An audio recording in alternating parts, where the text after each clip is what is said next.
Boa tarde, meus queridos alunos. Terça-feira, aula de História. Vamos assistir o vídeo, corrigir as questões que foram trabalhadas, passadas para casa e fazer a tarefa de hoje. Bom, nós trabalhamos os textos da página 179 até 185. Nós vamos falar das práticas religiosas e os seres humanos. Bom, as práticas religiosas estão presentes na vida dos seres humanos desde a pré-história, Começou com as pinturas rupestres, faziam parte da cerimônia para favorecer a caça e garantir a sobrevivência do grupo. Então, as pinturas rupestres serviam para isso. Também os vestígios arqueológicos. Eles levaram os historiadores a identificar algumas práticas religiosas dos primeiros seres humanos, como o sepultamento, Inúmeras sepulturas na época, desse período, foram encontradas com características semelhantes. Por exemplo, a posição do corpo, como se fosse um bebê no útero materno, o uso de adereços como colares, alimentos que eram enterrados junto com o corpo.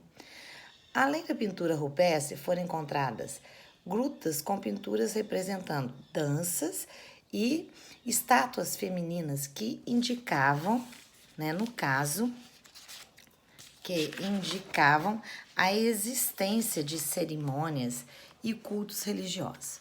Bom, ao longo da história antiga, povos como os egípcios, hebreus, mesopotâmicos, gregos e romanos desenvolveram práticas religiosas, cada um com características próprias.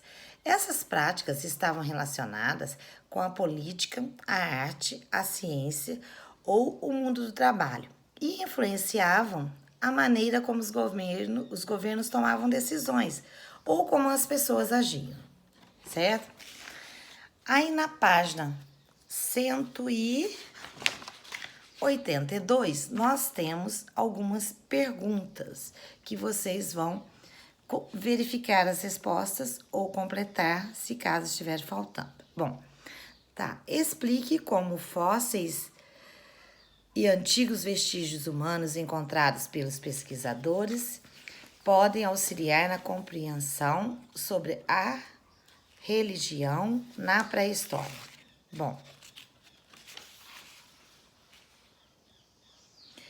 diferentes tipos de vestígios, como objetos enterrados com pessoas, pinturas rupestres com figuras femininas ou da natureza, que permite avaliar as práticas religiosas dos primeiros grupos humanos. Então, o que é? São os diferentes tipos de vestígios que a gente já viu ali atrás, no texto atrás, como objetos enterrados com pessoas, pinturas rupestres, figuras femininas ou da natureza, que permite avaliar as práticas religiosas dos primeiros grupos humanos. A segunda pergunta: como as práticas religiosas influenciavam a vida das pessoas da pré-história? Bom, a religião ela podia influenciar na política, na arte, na ciência, no mundo do trabalho e a maneira como os governos tomavam decisões também. Então, seria na política, na arte, no mundo do trabalho, na ciência e na maneira de como os governos tomavam decisões. Bom, a terceira pergunta: a religião estava sempre relacionada a diferentes aspectos da vida cotidiana dos povos da antiguidade. Cite alguns desses aspectos. Bom, a religião é uma delas, que relacionava com a morte pelo modo como os corpos eram sepultados e com atividades diárias, como caça e alimentação, certo? Agora nós vamos para a página 183 com o texto Egito Antigo e Mesopotâmia, a influência das práticas religiosas na política, na arte e na ciência. Bom, a religião, ela ocupava para eles um papel importante na organização social.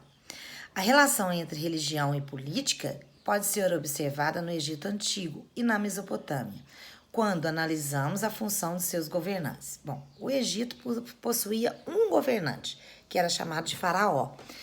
A Mesopotâmia era dividida em várias cidades e estados, cada um com seu próprio governo, leis e impostos. Bom, no Egito, o faraó era o centro de todas as coisas. Por isso dizemos que o governo era centralizado. O monarca tomava todas as decisões e tinha poder absoluto. Ele era responsável pela administração do reino, pelo comando do exército, pela execução de leis, além do poder religioso. Então, para os egípcios, o faraó tinha origem divina, seu poder era hereditário. O faraó também contava com o apoio de ministros que eram escolhidos entre as famílias mais importantes do Egito. Bom, eles eram responsáveis por executar as decisões do faraó. Já nas cidades, estados da Mesopotâmia, os palácios e os templos religiosos eram um só edifício, né? Então, entre os sumérios, o líder de uma cidade, estado, era o patese, que era rei, sacerdote, que exercia funções administrativas, militares e religiosas. Bom, o patese ele assumia o cargo de forma hereditária, também igual ao faraó. A religião era tão importante nas cidades e estados mesopotâmicas que o templo era a construção grandiosa localizada no centro das cidades, para que pudesse ser vistos por diferentes lugares, né, regiões. Todos poderiam estar vendo, né, localizando os templos. Igual o templo que está na página 184 na Mesopotâmia. Os templos eram chamados de zigurates. Na imagem, um zigurate restaurado na região da antiga cidade-estado mesopotâmica, né, no Iraque, atual Iraque hoje. Olha aí que bonito, né? Era o templo. Muito bem construído, muito bonito, né? Na página 185, nós temos algumas questões. Então, como era escolhido o faraó no Egito? Bom, os faraós governavam por hereditariedade. Os egípcios acreditavam que os faraós tinham origem divina. Então, era passado o poder de pai para filho, certo? Desembaralhe as letras e retome o nome dado aos governantes sumérios. Bom, quem era o governante sumério? O Patese. Então, escrevam Patese. Aí, a número 3 tem um trecho do conto egípcio a seguir e depois duas perguntas. Então, vem ali. O Palácio Real está silencioso essa manhã. Ontem morreu Sua Majestade Amenemhat. A dor por ter perdido o rei se mistura em inquietação com o futuro. Todos sabem muito bem que a sucessão não será fácil. O filho mais velho do rei, Sesostris, está ausente do palácio. Seu pai o mandara à frente de um exército para conhecer os rebeldes que ameaçam a segurança do Egito. Assim que o rei morreu, foram despachados mensageiros ao encontro do seu filho. Imediatamente, Sesostris abandona em segredo o exército e vai para o palácio. Mas os outros filhos também não demoram a ficar sabendo da morte do pai, e todos desejam suceder a Amenemhat.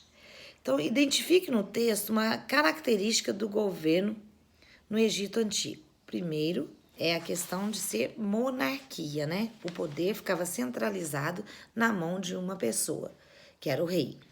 Ou a hereditariedade do governo, que ele era passado de pai para filho, e os filhos mais velhos. Bom, na letra B, no Brasil, nos dias de hoje, a forma como o governante assume o poder do país é semelhante ao que ocorria no Egito Antigo? Justifique sua resposta. Não, né? No Brasil, o governante do país, que é o presidente da República, ele chega ao poder por meio de uma eleição, em que os eleitores escolhem entre os candidatos que disputam o cargo. Então, ele é eleito pelo povo, certo? Bom, agora vocês vão ler da página 186 até a página 190, responder as questões da apostila e grifar as partes que vocês acharem mais importantes. E até a próxima aula. Beijos!